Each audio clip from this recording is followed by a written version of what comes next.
कल ये फैसला सामने आया कि नेट मीटरिंग पॉलिसी में तब्दीली कर दी गई। जो प्राइवेट सोलर के ज़रिए बिजली पैदा करते हैं और अपने लिए भी करते हैं और ग्रिड को यानी कि सरकार जो बिजली तकसीम करती है उसको भी सप्लाई करते हैं, जो सप्लाई का रेट था वो चेंज कर दिया गया है। ये कहा जा रहा है कि पहले जो था ये रेट ज़्यादा था, अब ये रेट जो है कम कर दिया गया है, 10 रुपये कर दिया गया है फ़ी यूनिट। अब जो हुकूमत से बिजली ख़रीदेगी ये सारिफिन यानी कि नेट सोलर्स के ज़रिए हुकूमत को बिजली देने वाले जो सोलर सारिफिन हैं वो अब 10 रुपये फ़ी यूनिट चार्ज करेंगे हुकूमत से, उससे ज़्यादा नहीं कर सके। और दूसरा बड़ा फैसला साथ ही आ गया कि ये जो सिस्टम है ना 10 रुपये वाला, ये भी पुराने ही को हासिल होगा।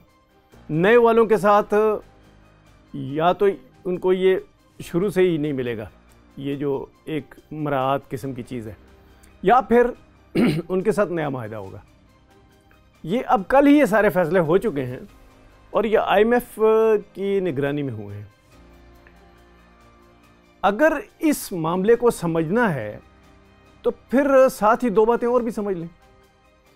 एक बात यह है कि हुकूमत बिजली के सिस्टम को 1994 से ठीक नहीं कर पा रही।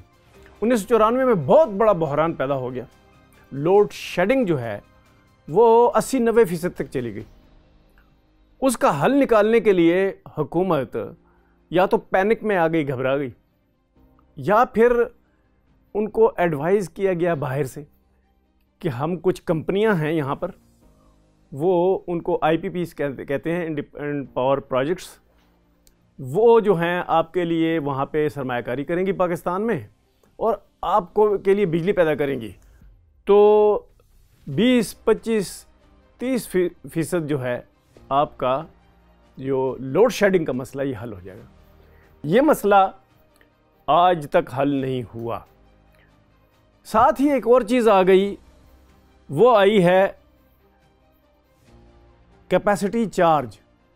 जब ये IPPs आई, इंडिपेंडेंट पावर प्रोजेक्ट्स आए, तो ऐसे यूनिट भी आ गए कि जिन्होंने बाकायदा एमरजेंसी के तौर पर प्रोजेक्ट बनाए और उन्होंने जो अपने रेट तय किए और साथ ही एक शर्त लगा दी कि हम जितनी बिजली पैदा कर सकते हैं, यानी हमारी बिजली पैदा करने की जितनी कैपेसिटी है, उस कैपेसिटी के मुताबिक हमें आप चार्ज देंगे, पैसे देंगे, चाहे आप बिजली हमसे लें या ना लें।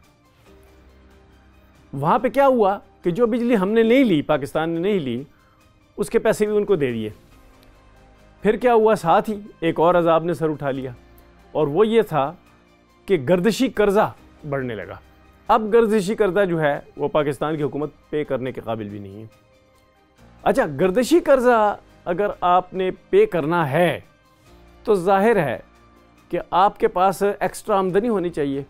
ये किसी ने नहीं सोचा कि कैपेसिटी चार्ज वाले को हम जो पैसे दे रहे हैं वो पैसे कितने भारी होंगे। जो हम ईंधन इस्तेमाल करते हैं बिजली बनाने के लिए, वो इंपोर्ट होता है, उसकी कीमत कितनी बढ़ सकती है, उस पर हम कर्ज़े लेते हैं, उस पर सूद कितना बढ़ सकता है। ये सारा सिस्टम जो था इसको समझे बगैर कैपेसिटी चार्ज वालों को भी मुल्क में दावत दे देगी, उन्होंने भी काम शुरू कर दिया। और उसके बाद जो गर्दिशी कर्जा था उसका भी कोई हल ना निकला। लिहाजा एक तीसरा सिस्टम ये सोलर पावर वाला है, इसको भी सोचे समझे बगैर लॉन्च कर दिया गया। अगर ये सोचे समझे बगैर लॉन्च ना होता तो पहले इनको क्यों 27 रुपये फ़ी यूनिट की ऑफ़र होती और अब क्यों 10 रुपये की है। 17 रुपये का तो यही खुल्लम खुल्ला फ़र्क है। बाकी जो सोलर पैनल लगाकर बिजली फराहम करने वाले हैं ग्रिड्स को, बाकी उनको ज़्यादा पता है कि ये मामला असल में पैसों का क्या है, या फिर जो पावर डिवीज़न है उनको पता है। जो सिस्टम ये काम कर रहा है, ये सिस्टम एकदम चेंज हो गया। 2015 में इसको कंसीव किया गया था, 2025 है। 8-9 सालों में इसमें मुख्तलिफ तब्दीलियाँ की गई जो कि अब ज़्यादा हैं। यानी कि एक तो वो कि जो नया आएगा इस सिस्टम में उसको हम पैसे नहीं देंगे उस बिजली ख़रीदने के, वो तो हमारे जो पाकिस्तान के पीक आवर्स और नॉन पीक आवर्स के दौरान रेट हैं बिजली देंगे, वो तो उसके तहत ही चलेंगे। जो दूसरे हैं जिन्होंने नेट मीटरिंग करा रखी है पहले से ही, उनको 10 रुपये देने को होंगे फी यूनिट। इसका असर क्या होगा? इसका असर ये होगा कि आप ये ना सोचें कि हमने गर्दिशी कर्जे का जो हल निकालना है, आप ये ना सोचें कि हमने नेट मीटरिंग के साथ क्या करना है, हाँ ये ना सोचें कि नए सोलर वाले आ रहे हैं जो हुकूमत को ग्रिड को बिजली देंगे उसके साथ हमने क्या करना है। ये अलग-अलग ना सोचें। आप ये सोचें कि गर्दिशी कर्जा भी, नेट मीटरिंग का मसला भी और कैपेसिटी पेमेंट का मसला भी साथ हल करना है। बिजली का मसला एक दफ़ा हल करें आप पूरी तरह। अच्छा, अब खबर देता हूँ मैं आपको। ये बात IMF हकाम से कोई 17 दिन पहले की गई थी कि क्या हम इन तीनों मसाइल का एक साथ हल नहीं निकाल सकते, कि हम कैपेसिटी चार्ज वाला मसले का हल भी निकाल लें, क्योंकि हम तो उनको वो पैसे दे रहे हैं कि 10 रुपये की चीज़ ख़रीद रहे हैं और 100 रुपये दे रहे हैं।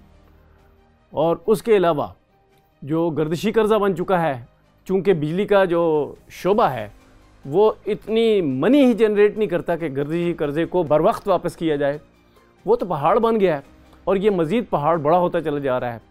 फिर नेट मीटरिंग में आपने हुकूमत ने कितने पैसे कमाने हैं, कितनी सहूलत देनी है उसको भी, यानी कि आप बिलिंग का मसला भी हल करें, आप कैपेसिटी चार्ज का मसला भी हल करें और उसके साथ साथ गर्दिशी कर्जे का भी मसला हल करें। खबर यह है कि हुकूमत पाकिस्तान इस मामले में 1 इंच भी आगे नहीं बढ़ी। अब जो आवाम ने, लोगों ने, आम लोगों ने सरमायाकारी करके सोलर पैनल पावर जो है उसको जनरेट किया, उसको बनाया इस मुल्क में, और उसके अलावा फिर ये भी उन्होंने सहूलत हासिल की कि वो जो ग्रिड को बिजली बेचें उससे उनके अपने खर्चात में कमी आ जाए। अगर ये बिजली को के नेट मीटरिंग सिस्टम को आपने बनाना ही था, अगर आपने गर्दिशी कर्ज़ों की गाड़ी चलानी ही थी, अगर आपने कैपेसिटी चार्जर्स जो हैं उसको बढ़ने देना ही था, तो इसका मतलब ये है कि आपने कभी भी कोई सही फैसला करने की सलाहियत हासिल ही नहीं की। अब इसके लिए टोटली एक न्यू पावर पैराडाइम चाहिए। वो जो न्यू पावर पैराडाइम है वो ना उस वक़्त हुई जब IPPs को लाया गया, ना उस वक़्त हुई जबकि कैपेसिटी चार्ज का मसला बात हुई, ना गर्दिशी कर्ज़ों के बारे में बात हुई, ना ही नेट मीटरिंग के बारे में बात हुई। इसका मतलब ये है कि जितने भी पाकिस्तान के शोबे बीमार हैं, चाहे वो सरकारी जो अदारे हैं वो हों, चाहे वो डॉलर का मसला हो, चाहे वो एक्सपोर्ट का मसला हो, चाहे वो इंडस्ट्रियल प्रोडक्शन का मसला हो, एम्प्लॉयमेंट का मसला हो, अखराजात का मसला हो, प्लानिंग का मसला हो, हर जगह इनकी बीमारियां तो नज़र आ रही हैं। जिस तरह बीमार सनतें होती हैं, इस तरह यहाँ बीमार शोबे हैं, हर शोबा एक बीमारी है। इससे निकलने के लिए जो भी आइंदा प्लानिंग की जाए, वो प्लानिंग क्यों नहीं शेयर की जाती? यहाँ पे पाकिस्तान में कैपेसिटी चार्ज वाले यूनिट्स को दावत देना, फिर उनके साथ ऐसे मुआहदे करना कि वो आलमी तौर पे खिलाफ वर्जी हो जाए मुआहदे की और उसकी सज़ा मिले पाकिस्तान को, ऐसे मुआहदे करने से, और IPPs के साथ वैसे भी दीगर मुआहदे जो आपने किए हैं रेट्स के, वो बहुत भारी हैं। अब आपने एक मुआहदा किया उन लोगों के साथ जो कि आम लोग हैं, जिनकी ज़्यादा सरमाया जिनके पास नहीं होता। जो इंडस्ट्रीज़ लगाती है वो तो है उनके पास सरमाया, बड़े बिजनेसमैन है उनके पास सरमाया, लेकिन यहाँ तो बड़े बिजनेसमैन नहीं आए, यहाँ तो दरमियाना दर्जे के बिजनेसमैन हैं और बहुत छोटे दर्जे के भी बिजनेसमैन हैं। उन्होंने ये काम किया, उनके पास कोई बचत थी, किसी ने ज़मीन ख़रीद के ये काम किया, बेच कर ये काम किया। अब उनके साथ आप ये क्या खिलवाड़ कर रहे हैं? आपने टोटल बिजली के शोबे के साथ जो खिलवाड़ किया है उसकी एक मिसाल ये नेट मीटरिंग पॉलिसी में तब्दीली है। आप 10 रुपये उनको दे रहे हैं, आपने ये कैलकुलेशन की है कि उनका खर्चा कितना होता है? ये कैलकुलेशन क्यों सामने नहीं लाई गई कि हम इस कैलकुलेशन पे 27 दे रहे थे, अब हम इस कैलकुलेशन पे 10 दे रहे थे। जो कैलकुलेशन नहीं करते, जो भी ममालिक, जो भी रियासतें, जो भी बिजनेस कैलकुलेशन नहीं करती कि हमारा नेक्स्ट स्टेप जो है क्या होगा और कैसे होगा, तो उसके साथ यही होता है।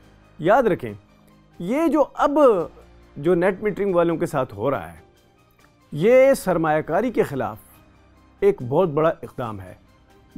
पाकिस्तान में सरमायाकारी से भागे हुए जितने भी लोग हैं, वो उंगली उठा उठा के कहते हैं कि देखें ये पॉलिसी लाए हैं सनत में, ये पॉलिसी लाए हैं गैस में, ये पॉलिसी लाए हैं पावर में, ये पॉलिसी लाए हैं ये ज़राअत में, ये नहीं चल सकते। तो ऐसे फ़ैसले करने से परहेज़ करने के लिए लाजिम है कि पहले आप जब भी प्लान लाएं तो पहले उस प्लान को टेस्ट करें, सिर्फ अपने एडवाइज़र के ज़रिए नहीं। आप इसकी जो भी प्रोजेक्ट बनाएं तो उसकी स्टडी जो है वो करवाएं कि ये प्रोजेक्ट चलेगा या नहीं। नेट मीटरिंग सिस्टम का प्रोजेक्ट लगता है कि तबाह हो रहा है, अगर ये भी तबाह हो गया तो एक तो बिज़नेस का एक रास्ता जो है वो बंद हो गया, दूसरा पाकिस्तान की कितनी बदनामी होगी। Thank you very much.